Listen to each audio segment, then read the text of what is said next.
Welcome to our webinar on export market attractiveness. Thank you for being here. I would like to talk to you today. We would like to talk to you today about this very important topic in exports, how to select your future export markets. We have designed this webinar for small and medium enterprises. We hope we are going to enjoy it. So let's go for it. What's the objective for us? We would like to share with you some insights on how to conduct market attractiveness studies, how to do your market selections, and how to do your market research. As well, we would like to present you some very nice, effective tools for small and medium enterprises. So our key discussions and key topics of our webinar are risk management through international market diversification. As well, we would like you to share with us this moment about the importance of market selection and focused approach in international development. We will share with you as well some techniques on how to conduct market selection and market research, and we will present some reliable and accessible tools. Let's go to our result for Guyana. So based on all the factors we have discussed in all and very much details, we would like to make a kind of consulting what are the best market to export among the 5 analyzed for this very nice brand, which has obtained lots of funding, raised funds this year, and we would like to tell them among the 5 countries analyzed which are the ones they should go next. What happened? We have used the same method we provided to you, we described just before at the beginning of our presentation. So we have listed all the factors regarding the market size and market growth, and we have given grades to all the countries.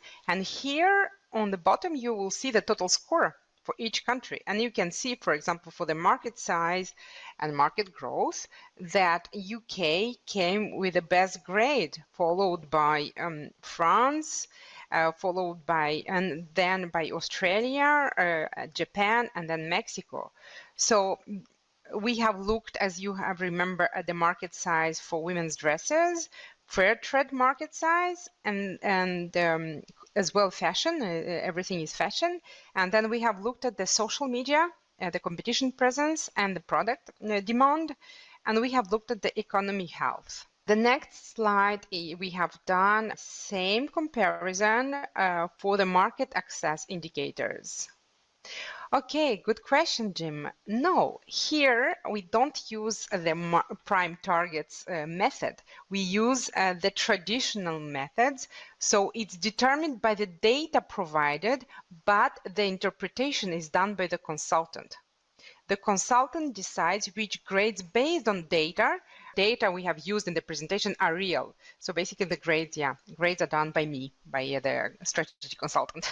So here, for example, we can see that for the market access, I have looked at geographic distance, cultural distance, ease of doing business, connectivity, risks, tariffs, exchange rates, and each country got a grade based on the data we have seen previously in the presentation. And again, we have a total score. As you remember, we have said we are going to try and help Guyana to understand, based on market size and growth and market conditions and access to the market, to understand which are the best markets among the 5 for them to develop next. And based on the grades we have taken into consideration, we have found that the UK should be the top performing market, followed by Australia and France.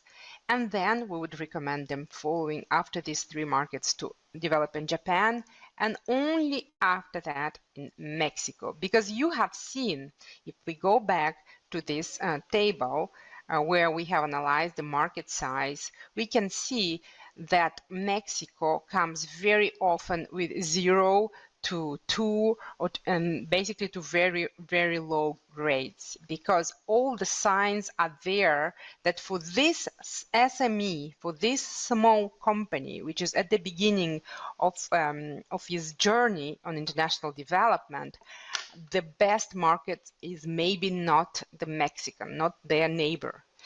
And then you will see that some countries such as UK are outperforming, and they show very good signs of potential performance for them. Even on social media shows that in France and in the UK, there is lots of discussion about the topics of ethical fashion, and even the competitors, the small competitors. I mean, they are not small competitors, but the companies similar to Kuyana are present in these markets.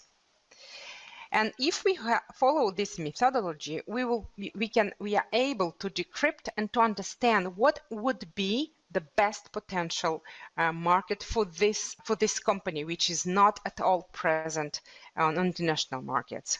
Is it all determined by data? It's always determined by data, but sometimes algorithm behind it, and sometimes there is a purely her consultant behind it. So this is the screen, which is the results from our reports, from Prime Targets reports, where you will see that more or less the same, it's actually the same result came over, where we recommend to the client to develop through our reports to which markets. And you will see that we assessed more or less the same indicators, the country and real economy scores. We gave scores to cultural geographic distance. We gave scores to market access, potential customer pool.